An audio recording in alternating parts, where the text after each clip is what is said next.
Boa noite, nação. Tudo bem? Que alegria estar com vocês aqui. Esse é o canal A Verdade Liberta, trazendo informações sobre acontecimentos que envolvem todo um cenário dentro da Escritura, dentro da história do Brasil, dos livros apócrifos e das nossas vidas. E nós estamos ligados diretamente à história.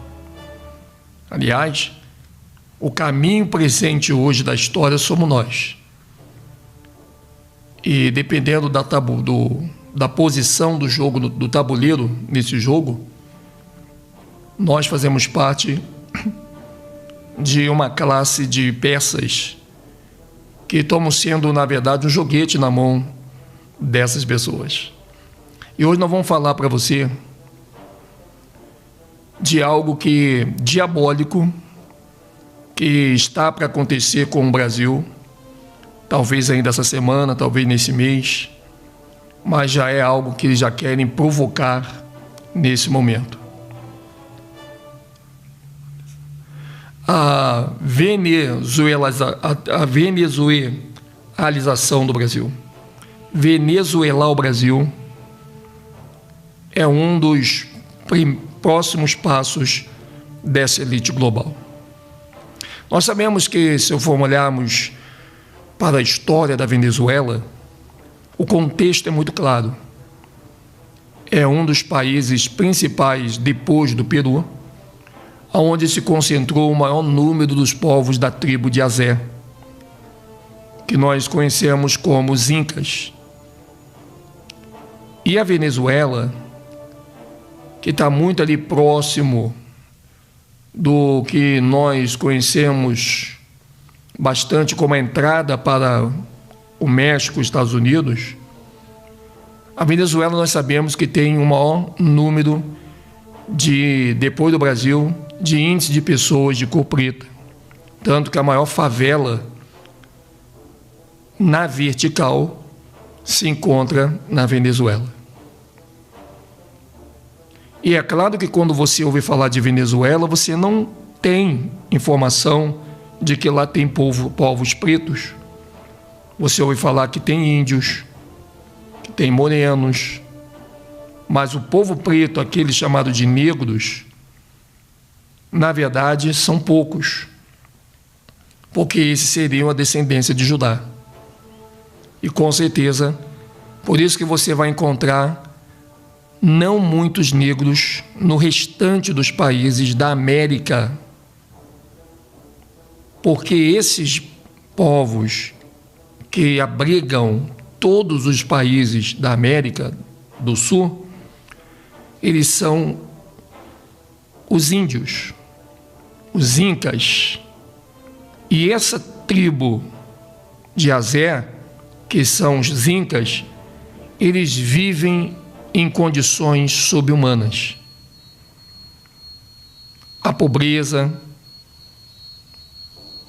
a miséria e muito do que nós vemos de desgraça acontece com essa tribo de Azé. Você vai ver muita gente morena, de pele escura. E a Venezuela, o maior objetivo deles é tirar a tribo de Azé de lá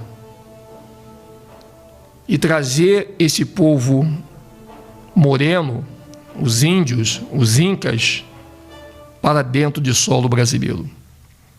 E isso já está começando a acontecer. Aí você me diz assim: Edson, qual é o maior produtor de petróleo do mundo? É a Venezuela.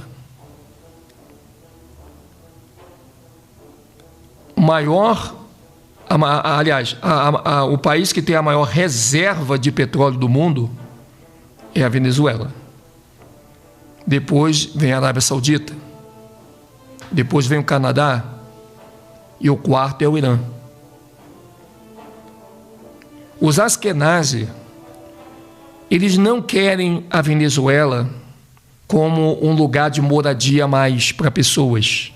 mas sim um lugar onde vai mover todas as suas intuições mundiais de governo. Aliás, o primeiro país, o país que tem a maior reserva de petróleo do planeta é a Venezuela. E este ouro preto, ele pertence à tribo de Azé.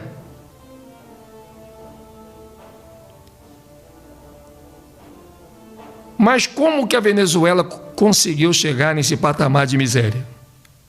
Seria a Venezuela um país miserável? E por que agora os políticos estão avisando que o Brasil vai se tornar, dentro de alguns dias, uma nova Venezuela? Mas para eu poder continuar falando para você de Venezuela, por que eles querem transformar o Brasil numa Venezuela? Você precisa entender um pouco da Venezuela. E se você não gosta de história, aqui nesse canal você vai passar a gostar. Porque aquilo que a televisão não consegue te explicar no cenário que estão se construindo pela mídia e que deixa as pessoas desinteressadas dos acontecimentos internacionais, nós mostramos para você que você deve sim se preocupar em saber dos seus países vizinhos, porque todos eles estão costurados no umbigo central que é o Brasil. E aí você tem um grande problema também para resolver, porque é exatamente isso que eles querem criar na cabeça das pessoas. Então vamos ver aqui, vamos analisar. Você precisa conhecer a história, o que levou a Venezuela a ter essa crise. Realmente está faltando comida ali? Falta recursos, um país que é o primeiro país em grandes proporções de reserva de petróleo de todo o planeta. Nação, a crise na Venezuela foi algo que se iniciou por volta de 2013. E desde então, só para você ter uma ideia, arrasta-se nesse país sul-americano, porque trata-se de uma crise econômica. Uma vez que a economia do país está destruída, mas também política, uma vez que a disputa pelo poder e autoritarismo de Maduro levaram a isso. Só para você ter uma ideia, atualmente, ainda, a Venezuela encara uma grave crise humanitária. E, por parte considerável de sua população, ela sofre com a falta de alimentos. O que a força ter, para você ter uma ideia, o que a força, no caso, a ter que se refugiar em países vizinhos. E além desse último caráter crítico, a Venezuela vive sob a ameaça de sofrer uma intervenção militar direta dos Estados Unidos. Imagina. E só é possível entender as raízes da crise venezuelana se realizarmos uma breve retrospectiva da história do governo Chávez no país.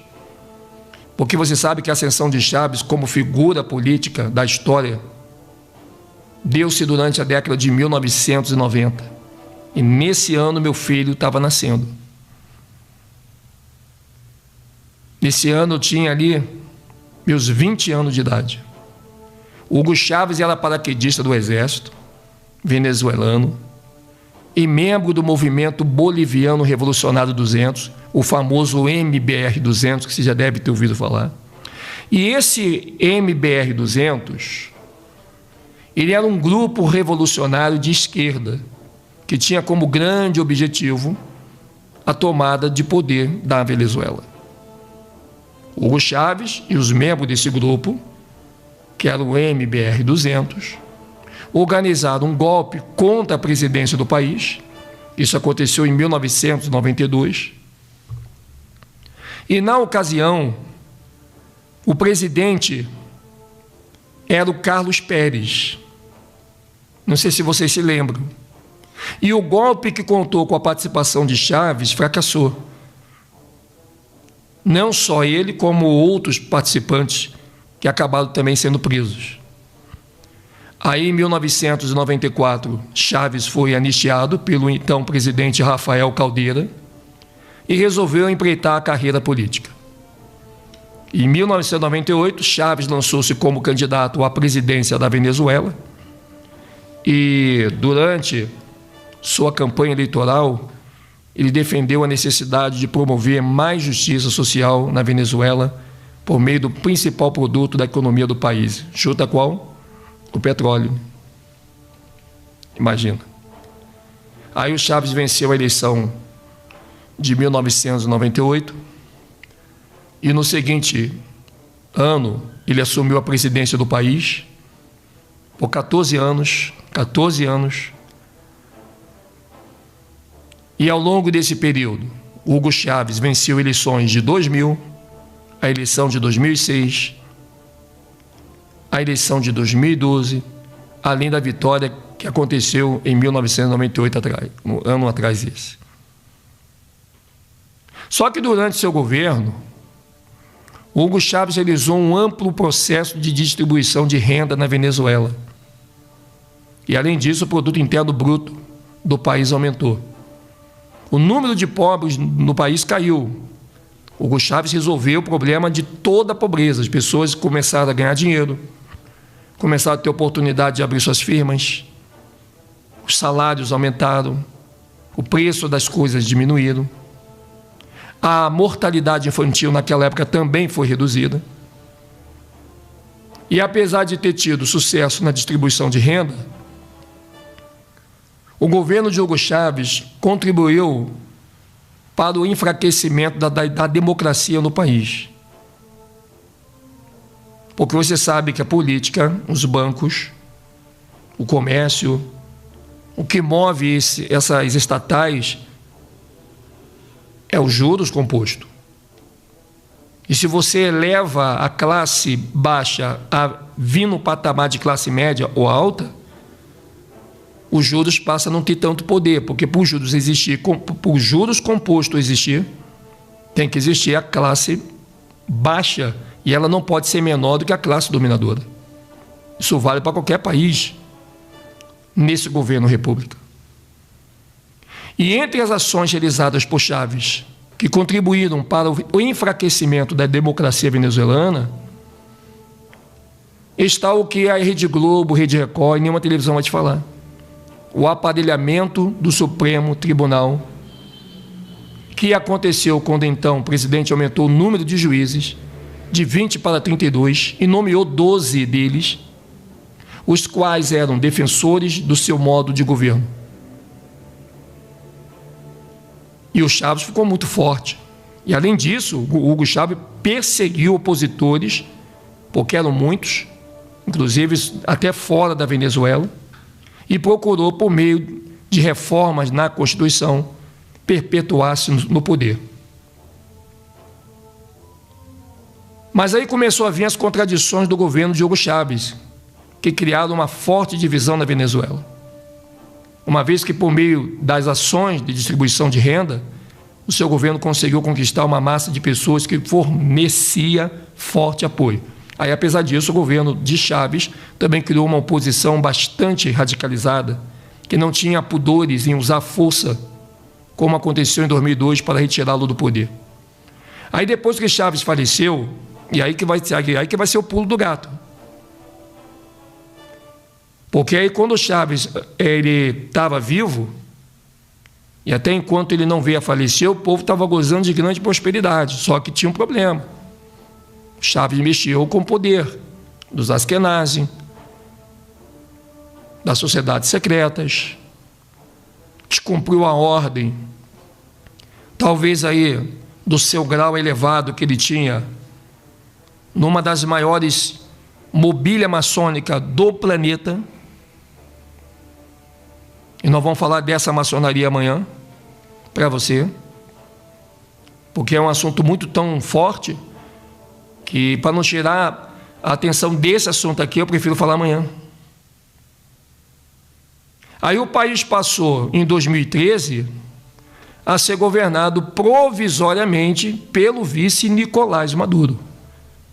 Aí, em 2013, o Nicolás Maduro foi escolhido oficialmente presidente do país.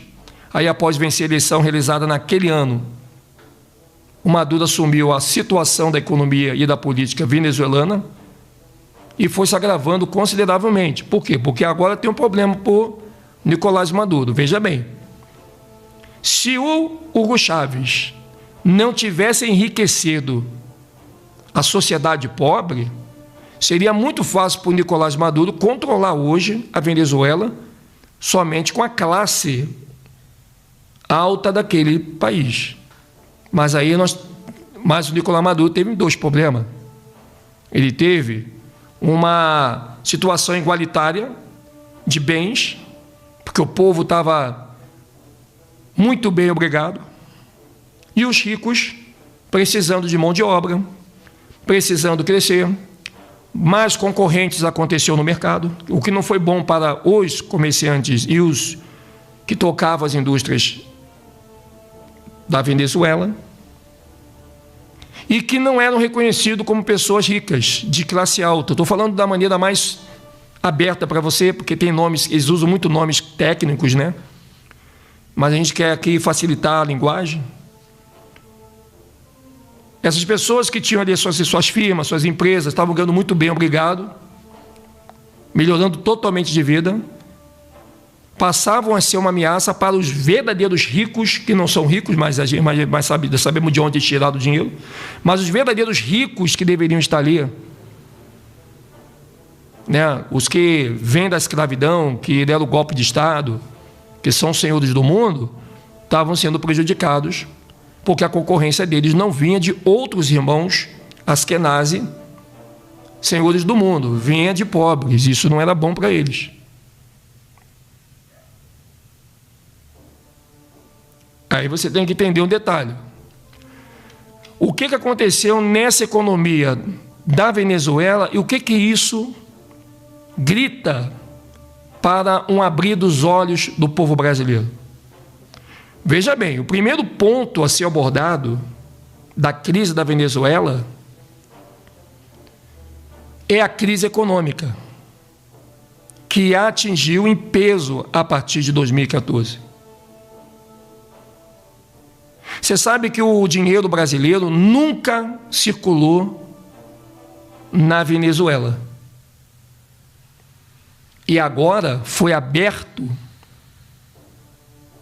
um aval para que o real seja também uma moeda forte lá, o que deixa um pouco preocupado alguns economistas da nossa nação. Aí você vai dizer, pô, mas isso não tem problema nenhum, nosso dinheiro vai circular ali, tranquilo. Mas o dinheiro da Venezuela perdeu totalmente a força. Num país onde o petróleo é colocado no ranking da maior reserva mundial, você precisa saber, dentro dessa transição do real, o que esse dinheiro pode provocar no Brasil. E por isso que estão se falando tanto que o Brasil vai virar uma nova Venezuela. Mas não é esse o caminho somente. Porque o primeiro ponto a ser abordado da crise da Venezuela, primeiro, é a crise econômica, que atingiu em peso a partir de 2014, quem se lembra disso sabe, né? Que foi basicamente aí 6 anos, um pouco depois da crise industrial do Brasil.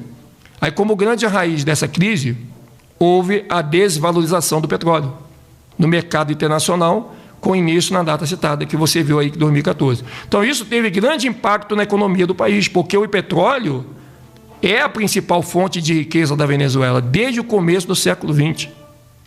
Muito valorizado. E a Venezuela, ela é membro da Organização dos Países Exportadores de Petróleo, a OPEP, e possui as maiores reservas de petróleo do mundo. Os ganhos sociais que aconteceram nela durante o governo chavista deram-se exatamente por meio dos lucros que o país obtinha na exportação desse produto. Aí, no entanto, o principal problema desse cenário é que essa riqueza em petróleo não foi utilizada pela Venezuela como propulsor para diversificar a economia do país. E isso fez com que ela tornasse extremamente dependente desse commodity. Como os lucros do petróleo, a Venezuela importava tudo que não era produzido por sua economia. E esse foi um grande problema. Quando o barril do petróleo desvalorizou-se a partir de 2014, a economia da Venezuela começou a desmoronar. Só para termos uma ideia, o barril do petróleo valia 111,87 dólares. Isso foi em junho de 2014. No ano seguinte, em janeiro de 2015, o valor caiu para 48,07 dólares. Um impacto de redução profundo na economia do país, porque as suas receitas foram reduzidas drasticamente, o que o forçou a reduzir suas importações. Mercados vazios, começou a faltar comida na panela. Aí, com menos importação, o que aconteceu? O mercado venezuelano começou a sofrer com a crise de abastecimento, e itens básicos como remédios, alimentos e até mesmo papel higiênico começaram a faltar no país. Aí, como resultado da redução do valor do barril do petróleo, o PIB nacional caiu cerca de 4% em 2014. E para agravar a situação, a estatal que explora o petróleo do país, a Petróleos de Venezuela, que é o PDVSA, começou a produzir menos petróleo. E isso foi resultado direto da falta de investimento na empresa, que passou a sofrer com o sucateamento de suas instalações. A crise da economia da Venezuela, por sua vez, não é resultado somente da queda do valor do petróleo, todo mundo sabe disso. Isso é apenas uma ponta do iceberg que está se formando no Atlântico, porque a Venezuela está de cara para o Atlântico. Aliás, o que banha a Venezuela é o Oceano Atlântico. Diferente, muito diferente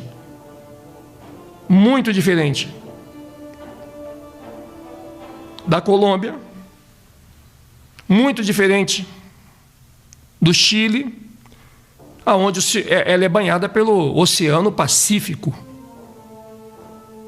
E não se há registro de que exista petróleo no Oceano Pacífico, apesar do Oceano Pacífico ser o maior oceano do planeta. Se você pensava que era o Oceano Atlântico, você enganou. O Oceano Atlântico é o mais navegável e o Oceano Pacífico é o mais escondido. Tanto que Los Angeles, as praias de Los Angeles é tudo voltada para o Pacífico. Pacífico Norte, não é no Oceano Atlântico. O que faz de Los Angeles um dos lugares, assim como a Califórnia, muito bem buscado pela nata da sociedade. Então a economia do país também sofreu com as estatizações de massa.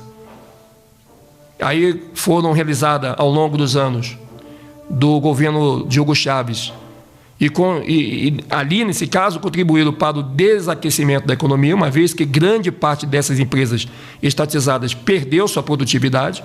Além disso, economias apontam que a crise também foi causada pela política de manipulação de taxa de câmbio para controlar os preços. Aí vai entrar também o juro composto, que nós mostramos para você numa live de ontem.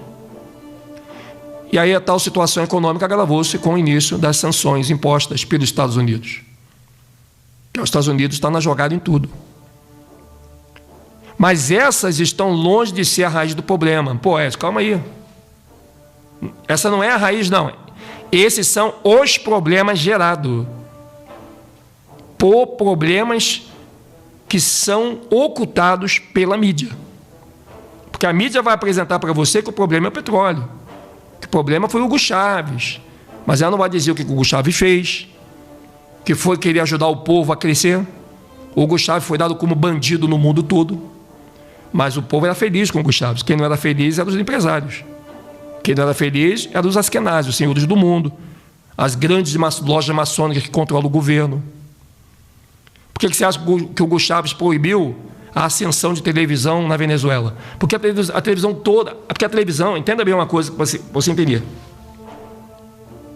Hugo Chávez, quando ele proibiu a ascensão da televisão venezuelana para o mundo, ele sabia que a televisão está na mão desses senhores do mundo, que deturpam, que reconstrói uma informação, que cria uma nova verdade e vende para os seus tabloides para chegar até a nossa casa como uma informação que nós só precisamos acreditar em mais nada. Você nem consegue criticar a informação. E Hugo Chávez sabia dessa velocidade da informação que a televisão é, que ela pode desconstruir qualquer coisa com uma velocidade muito grande e o povo acredita. Aí essa tal situação econômica agravou-se com o início das sanções impostas pelos Estados Unidos. Isso veio acontecendo. O declínio da economia venezuelana impactou diretamente a vida dos cidadãos da Venezuela, uma vez que o básico para a sobrevivência, os alimentos, começou a desaparecer e teve seus preços aumentados. Muitos tentaram fazer o que muitos estão querendo fazer aqui no Brasil: estocar alimento.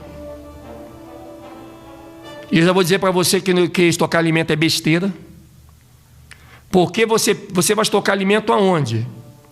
Se veja bem, um outro ponto importante foi o aumento do IPTU, o aumento do aluguel. E as pessoas de famílias, elas foram morar no olho da rua. Elas foram morar debaixo da ponte e não eram mendigas. Você vai estocar comida na rua? Se a casa ela é mais cara do que comida, e você acha que eles vão deixar você sem comida e com a tua casa? Por isso que o Brasil vai tornar uma Venezuela. É a segregação vindo disfarçada. A gente já vem falando isso desde o ano passado. Aí, para podermos melhor, para atendermos melhor, para podermos explicar para você o real impacto da crise da economia venezuelana, vamos trazer alguns dados que você vai se lembrar. Por exemplo, entre 2013 e 2017, o PIB do país recuou cerca de, sabe de quanto? 37%. Está registrado nos principais jornais, inclusive no próprio jornal mercantil. E existe estimativa, gente, que só em 2018 o recuo tenha sido de 15%. Aí o salário mínimo da Venezuela, olha bem, o salário mínimo da Venezuela, atualmente hoje, não é de R$ 1.020 igual aqui no Brasil, de 1.000 e pouco, mas é de R$ 77 que ganha uma família. O salário mínimo da Venezuela hoje, a Globo não vai contar isso para você, nem a Record, nem os deputados, nem os professores, ninguém vai falar, nem os pastores, nem padre, nem rabino, nem ninguém vai contar essa história para você. O salário mínimo da Venezuela, ela corresponde a R$ 77. E quem ganha isso? Um povo de pele escura, da descendente dos índios, dos incas, da tribo de Azé, que eles querem que saia da Venezuela, que eles não querem esse povo lá. Até porque eles conhecem a história desse povo, porque, afinal de contas, quem acompanhou a história dos espanhóis, quando eles invadiram a América e quase exterminaram os astecas mais incas, aí está um povo inca, que são os venezuelanos.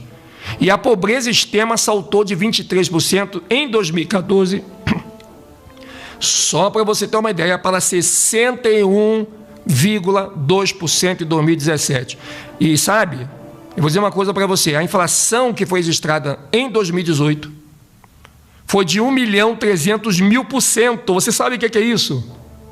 Não, você não sabe o que é isso, porque o Brasil não viveu isso em nenhuma trajetória da sua vida. A crise da economia fez com que quase 3 milhões de venezuelanos deixassem o país. E para onde estão indo esses venezuelanos? A crise econômica da Venezuela e todo o seu impacto sobre a população do país fizeram com que milhões de pessoas buscassem refúgio nas nações vizinhas. ou seja, a tribo de Azé, ela está saindo das suas prisões fabricadas com o nome de estados, países, e estão vindo para cá. Como mencionado, quase 3 milhões de venezuelanos abandonaram o país. E a estimativa para o fim de a estimativa para 2021 é de que esse número alcance o total de mais de 7 a 8 milhões. Caso você queira saber mais sobre a crise da imigração e seus impactos no Brasil, pedimos que você pesquise sobre essa informação em vários sites espanhóis, na língua espanhola, que você traduza para a língua brasileira, porque, me desculpa, o site brasileiro, eles não pegam tudo que tem que pegar, infelizmente. Aí tem a questão da política. Porque, além da crise econômica, a Venezuela sofre com uma crise política, que ocorre desde o falecimento de Hugo Chávez, vocês acompanharam na televisão. Em 2013, durante os anos do governo de Chávez, já havia muito distúrbio causado pela radicalização da oposição no país e pelas tentativas de Chávez de manter-se no poder. Em 2002, Chávez já havia sofrido uma tentativa de golpe, que foi organizada por parte do empresariado e dos militares do país, que não queriam o Chávez no poder, por ele estar enriquecendo o pobre. Aí, depois disso, o então presidente Hugo Chávez começou a aparelhar o governo e a corroer a democracia. E a democracia não é do povo pobre, ela é do povo rico. É que não te contaram isso para você. A guinada autoritária, por sua vez, deu-se durante o governo de seu sucessor, Nicolás Maduro, que já era um maçom programado para poder mexer as peças para esvaziar a Venezuela, sem eles precisarem derramar sangue, sem eles precisarem usar força tática militar, mexendo na economia, porque a fome gera escravos. Então, quando Maduro assumiu a Venezuela, a crise econômica estava apenas no início.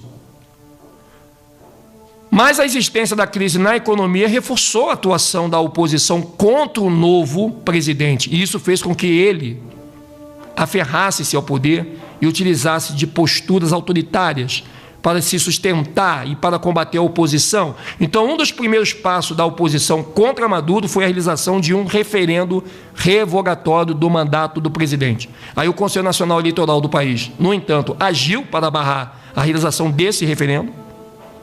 A pressão sobre Maduro aumentou consideravelmente a partir de 2015, quando a correlação de força no legislativo alterou-se. Aí isso aconteceu porque, naquele ano, a maioria dos parlamentares eleitos pertencia à oposição. Maduro, então, tentou enfraquecer o poder de atuação do legislativo e, para isso, resolveu convocar uma constituinte a fim de elaborar uma nova constituição para a Venezuela, que é o caso que o Brasil está querendo fazer, porque a Venezuela, nessa questão de constituinte, é o modelo que o Brasil está buscando, o que não vai ser muito bom para o povo. Aí a oposição acusou Maduro de convocar uma constituinte única e exclusivamente com o objetivo de enfraquecer a Assembleia Nacional. Essa Assembleia Nacional é uma instituição que representa o objetivo de enfraquecer a Assembleia Nacional, enfraquecer o Legislativo na Venezuela. Aí o que acontece? Em represália a isso, a oposição não lançou nenhum candidato para disputar um cargo na Constituinte, o que foi um problema sério. E enquanto toda essa disputa política acontecia, as ruas do país eram tomadas por manifestantes que lutavam contra o autoritarismo de Maduro. A reação do governo foi a de reprimir com violência essas manifestações, que é o que vai acontecer no Brasil, em estado de guerra, que já está anunciado. Os opositores do governo começaram a ser perseguidos e presos, e denúncias de tortura e execução de opositores de Maduro começaram a espalhar-se. Aí, em 2018, foi realizada a nova eleição presidencial. Aí o Maduro concorre de novo, vencendo a contraproposta de Henry Falcón, com cerca de 68% dos votos. Eu chamo de Henry Falcón. E essa eleição não foi reconhecida pela oposição da Venezuela, e nem por outras nações. porque eles alegaram que a vitória de Maduro deu-se por meio de fraudes eleitorais. E aí começou uma guerra no globo terrestre, da Terra Bola, né? Obviamente. Mas aí, qual é o último grande episódio que você precisa saber? Qual é o pulo do gato para que o Brasil seja o patamar dessa construção de uma nova destruição no continente sul-americano? Bom, o último grande episódio da política venezuelana, ela aconteceu em janeiro de 2018, quando Juan Guaidó, ou Juan Guaidó, mais falado pela língua espanhola, líder da Assembleia Nacional, e você lembra do Juan Guaidó, né? Autoproclamou-se presidente interino do país. Aí a declaração de Guaidó foi acompanhada de reconhecimento de uma série de países como Estados Unidos, Brasil, Espanha, e envolveu a Europa, gente. Envolveu o Brasil. Aí Maduro, por sua vez, não reconheceu Guaidó como presidente da Venezuela. A situação segue indefinida, uma vez que Maduro conta com reconhecimento de alguns países, como Rússia e China, e Guaidó conta também com reconhecimento de outras nações, como as citadas anteriormente. A manutenção de Maduro no poder acontece única e exclusivamente por conta com o apoio dos militares, que é o que o Brasil vai fazer. É o que o Brasil vai fazer. A situação segue tensa, gente, porque os Estados Unidos não descartaram a possibilidade de uma intervenção militar no país. Isso tem contribuído para aumentar o desgaste das relações entre Venezuela e seus vizinhos, principalmente o Brasil e a Colômbia, ambos países que apoiam o fim do regime de Maduro. E se o Brasil ele vai contra Maduro, ele tem um problema, porque ele vai contra também a China, o que é um grande problema. Ele vai contra a Rússia. O Brasil tem dois grandes pesadelos: se ele se mete com a Venezuela, e já está se metendo. Aí recentemente o governo venezuelano, o que ele fez? Ele decretou o fechamento da fronteira do país com Colômbia e Brasil, e isso não está sendo divulgado na mídia. Aliás, eles estão divulgando, mas no formato de metodologia informativa que eles criaram como didática reportativa. E isso, gente, esse fechar da fronteira, ele aconteceu por quê? Porque a Venezuela nega-se a receber ajuda humanitária. O que ela alega? Ela alega que se trata, na verdade, de uma justificativa para uma intervenção americana no país. O fechamento da fronteira levou a pequenos confrontos, gente, da população local com militares venezuelanos. Então temos aí um país dividido. Até o presidente do Brasil, ele já está um pouquinho meio que jogando no ar a peteca que está acontecendo. Porque até o presente momento, a fronteira segue fechada. E a situação na Venezuela indefinida. O governo Maduro é considerado insustentável por analistas internacionais, o que faz o grande giro ecoar no Irã, porque nós temos o Irã como o quarto maior reserva de petróleo do mundo. A Arábia Saudita cala sua boca, porque ela é segunda e ninguém quer se meter com ela. E temos um problema sério com o Canadá, porque o Canadá, querendo ou não, está dentro do território americano.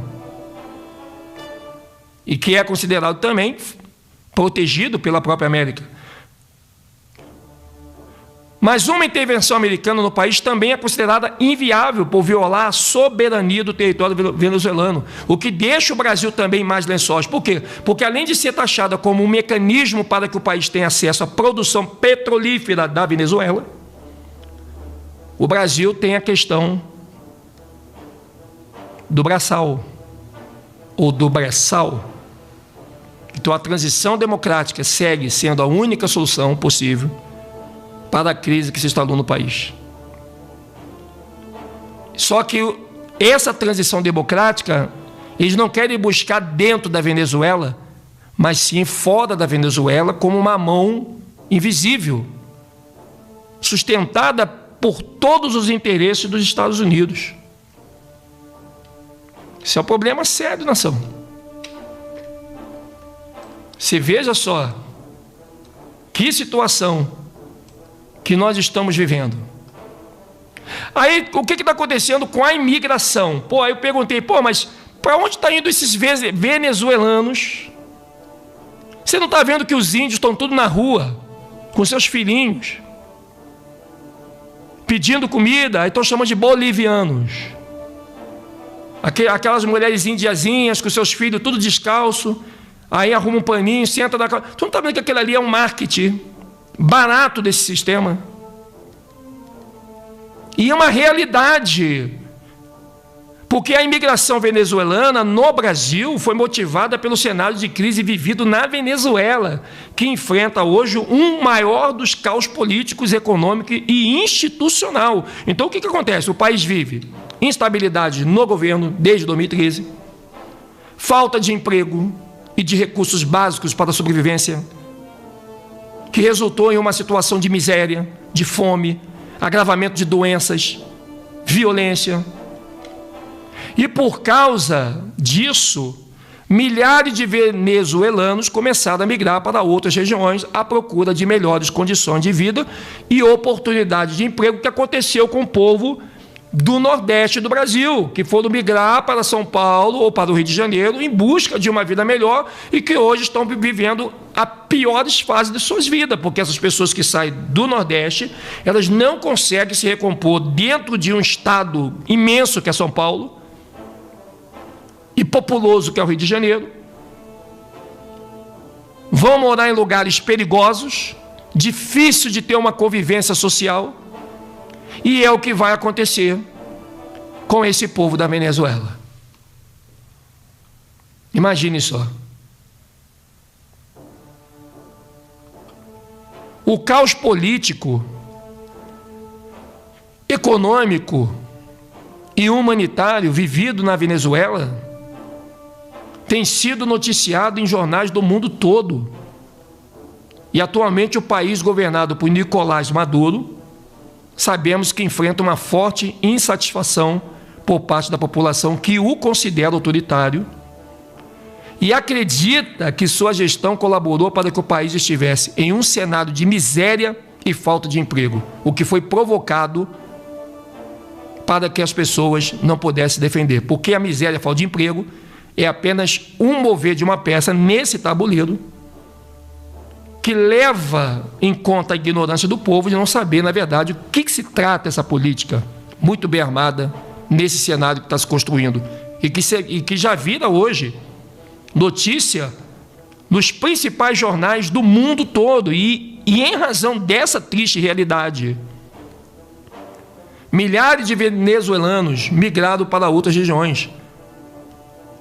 Aí atualmente o fluxo migratório de venezuelanos é o maior no Brasil.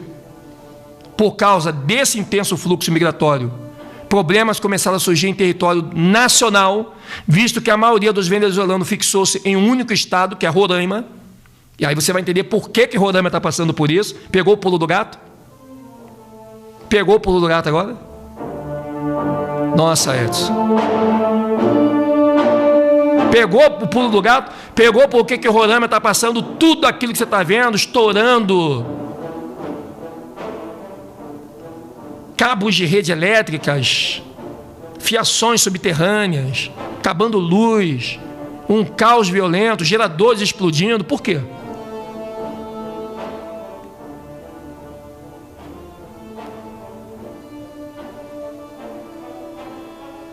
Isso é uma coisa que a gente tem visto acontecer hoje, nação. Só que a gente não vai ter essa notícia mastigada por televisão de rede aberta, não. Porque eles não vão dar essa informação para vocês. Primeiro, por quê? Eles se colocam numa situação em que você não merece, o povo pobre não merece ser informado. Você só tem que ver daqui a pouquinho um monte de venezuelano aqui no Brasil, daqui a pouco, como fizeram com os haitianos, como fizeram com os senegaleses, daqui a pouco você vai ver bolivianos, colombianos, chilenos, argentinos já tem bastante na área de Florianópolis.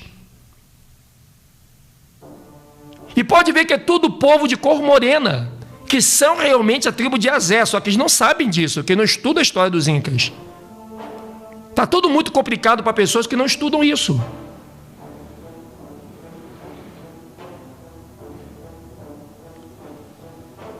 E agora nós temos informação em todos os jornais do mundo que o Brasil vai se tornar uma Venezuela. Tá de palhaçada? O investimento que esses senhores do mundo vão fazer no Brasil é à custa da ignorância do povo. Porque o povo dorme rápido com qualquer nana neném.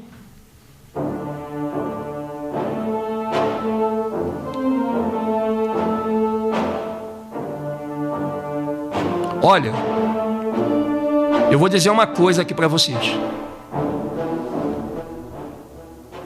O povo está tão idiotizado que o povo luta com pessoas que não era para lutar, mas se unirem, e o povo consegue ficar inimigo das pessoas que querem ajudar abrindo os olhos deles.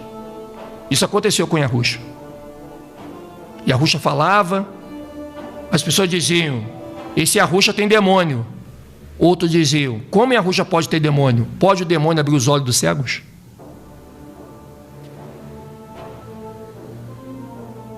O que eu quero dizer para você, eu vou fazer uma pergunta para a sua reflexão. Você fez faculdade? O teu filho, o teu neto fez faculdade?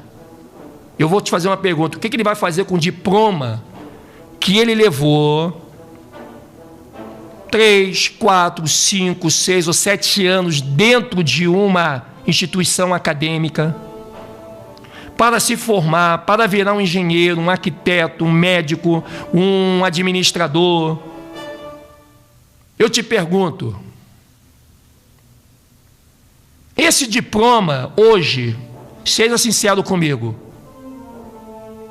manteve as pessoas em estabilidades conforme o prometido que era dado há algum tempo atrás? Para quem estudasse e fizesse uma faculdade, teria o seu futuro promissor muito bem assegurado. Por que você acha que a polícia está descendo o cacete no povo brasileiro que trabalha? Para ir para casa, fechar suas lojas, não montar as suas barracas de camelô. Mas os mesmos policiais que estão descendo o cacete no povo estão trabalhando, ganhando o teu salário. Os fiscais estão trabalhando, ganhando o teu salário. Os governadores, os presidentes, os oficiais. Eu não estou vendo ninguém bater o cacete, bater em cima de defensor público, de quem trabalha numa prefeitura, de quem trabalha concursado. Eu não estou vendo ninguém ir lá e fechar a porta da prefeitura e botar a cacete para correr pessoas que trabalham lá dentro. Eu não estou vendo ninguém botar para correr os times de futebol, os cartolas, os que trabalham na bilheteria.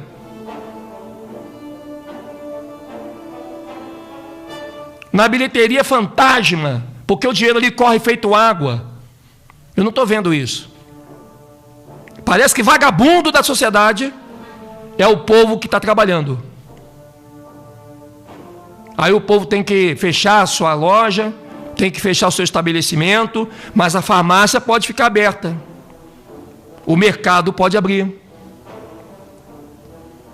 A doença que entra no estabelecimento de um pobre não entra ali numa farmácia de um rico? Será que está tão grave essa doença que a televisão só passa porcaria para o povo rir? Campeonato brasileiro, está começando agora os campeonatos regionais. E a doença não entra no campo de futebol?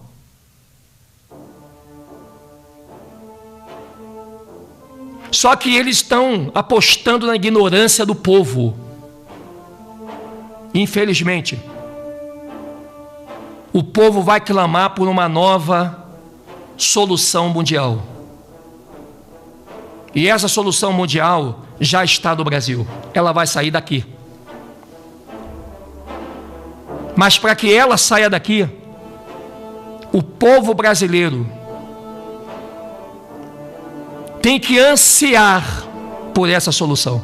Então eles querem, no final de tudo isso, enquanto eles não verem um povo cansado, um povo com a cara de sofrido, um povo com aquela cara de não aguento mais, enquanto eles não verem o povo se prostrando para eles, que cometeram e que estão fazendo a ordem ou abixal, que é a ordem através do caos, tudo programado. Isso foi dito até pelo próprio Dr. Pedrosa, que foi o homem que denunciou que o ordem ou abixal iria vir no futuro muito próximo, só que não sabíamos que seriam tão próximo. E agora estou prometendo, a partir de semana que vem, tomara que eles se enganem mais uma vez, porque Yahoo frustra os planos deles, e tem frustrado muito, e vai continuar frustrando. Mas se for o tempo deles, o Brasil vai se tornar um campo de guerra. Se for o tempo deles, porque eles querem jogar o povo na rua. O povo tem que sair para a rua para poder lutar pelo direito, e não se luta por direito. Direito é se tem uma coisa que você não luta, que você não pode lutar, aliás, implorar por direito, né? Perdão. O povo vai sair na rua para implorar por direito. Todas essas passeatas, esses buzinaços, esses panelaços que eles fazem, eles não estão levando o povo a lutar pelo seu direito, mas estão levando o povo a implorar pelo direito. E direito não é uma coisa que se implora, porque direito é uma coisa tua. Mas o povo aprendeu e foi educado a implorar por aquilo que já é dele. Você acha que esses R$600 que eles estão dando para o povo está sendo do bolso de político? Não. Isso é um dinheiro que vem de monarquia. Você tem que buscar a história lá em 1889, procurar saber sobre Marechal Deodoro da Fonseca, golpe de Estado, a herança que a monarquia deixou para o povo preto após a escravidão e que não chegou na mão de ninguém. E é o que fomenta todo o império desses políticos que estão aí, que são tudo no sobrenome descendente de escravagistas. Se você pegar a lista de funcionários da presidência da República, você não consegue sair mais dessa lista. Porque todos que participaram do cartel da escravidão do Brasil têm cargos altíssimos hoje, que você nunca vai alcançar na tua vida. Aí ontem nós falávamos do único presidente preto no Brasil. Falamos ontem sobre isso, né? Que eles pintam de branco no quadro, porque eles tiveram que também dar cargos políticos altíssimos para pretos, que eram os seus serviçais. Serviçais esses que os serviram como carrascos, como senhores, traidores do povo preto, que são hebreus, mas que eram pessoas da fidelidade desses senhores escravagistas.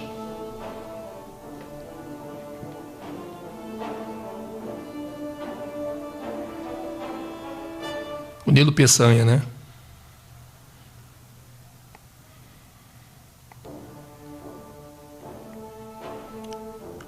Eu vou dizer uma coisa para você, nação. Bendito é o povo que tem Yahushua como seu Salvador, e que Yahu possa ter misericórdia de quem ainda não está com Yahushua, ou que estando com Yahushua ainda brinca como se Yahushua fosse o Jesus do sistema. Que Yahushua possa ter misericórdia do povo brasileiro. Sabe por quê? Porque vão precisar. Eu sou o Edson Silva História. Esse é o canal A Verdade Liberta. E temos muito mais informação para trazer aqui para vocês. Muito mais informação. E para fechar com chave de ouro, eu não vejo música melhor do que essa daqui. Eu gostaria até de botar o próprio cantor para trazer essa melodia aqui, mas por causa dos direitos autorais, nós não podemos botar música de ninguém. Então a gente tem que aprender a cantar para colocar aquilo que foi falado na ditadura de 1964. E essa música, para mim, ela vai se repetir de novo, em pleno século XXI, infelizmente. Mas a Ruja está dizendo, né? Está na Escritura, que isso ia acontecer.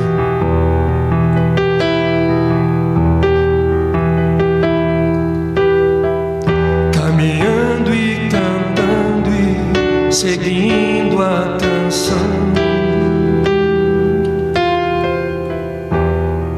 somos todos iguais, braços dados ou não, nas escolas, nas ruas, campo, construção, caminhando e cantando e seguindo a canção.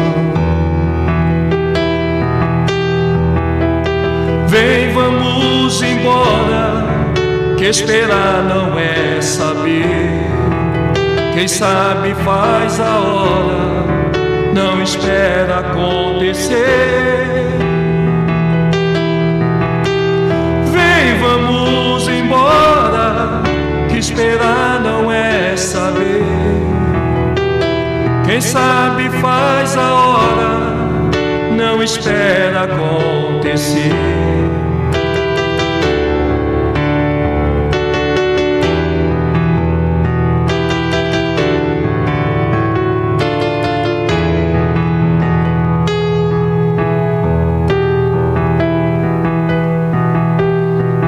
Pelos campos na fome, em grandes plantações, pelas ruas marchando, indecisos cordões, ainda fazem da flor seu mais forte refrão, e acreditam nas flores vencendo o canhão. Vem, vamos embora, que esperar não é saber. Quem sabe faz a hora, não espera acontecer. Vem, vamos embora, que esperar não é saber. Quem sabe faz a hora, não espera acontecer.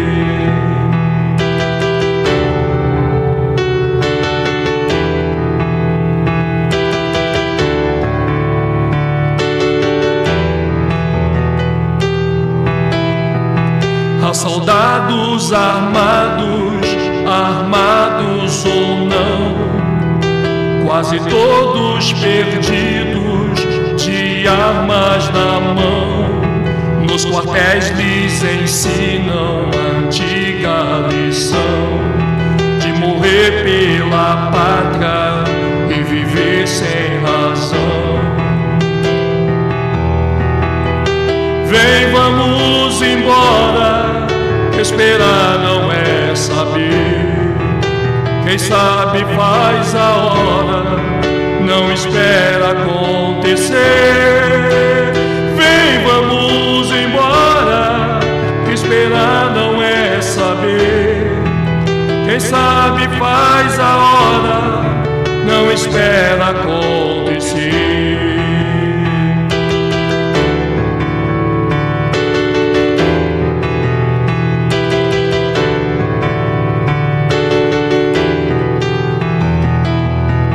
Nas escolas, nas ruas, campos, construções, somos todos soldados, armados ou não, caminhando e cantando e seguindo somos todos iguais, braços dados ou não. Os amores na mente, flores no chão, a certeza na frente, a história na mão, caminhando e cantando e seguindo a canção, aprendendo e ensinando uma nova lição. Vem, vamos embora, que esperar não é saber. Quem sabe faz a hora, não espera acontecer. Vem, vamos embora, que esperar não é saber. Quem sabe faz a hora, não espera acontecer.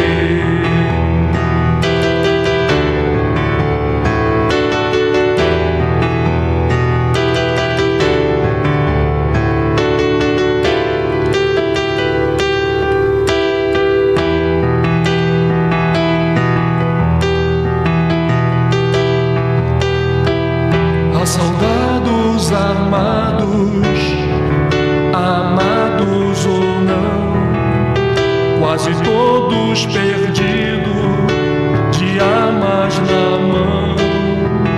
Nos quartéis lhes ensinam uma antiga lição, de morrer pela pátria e viver sem razão. Vem, vamos embora, que esperar não é saber. Quem sabe faz a hora, não espera acontecer.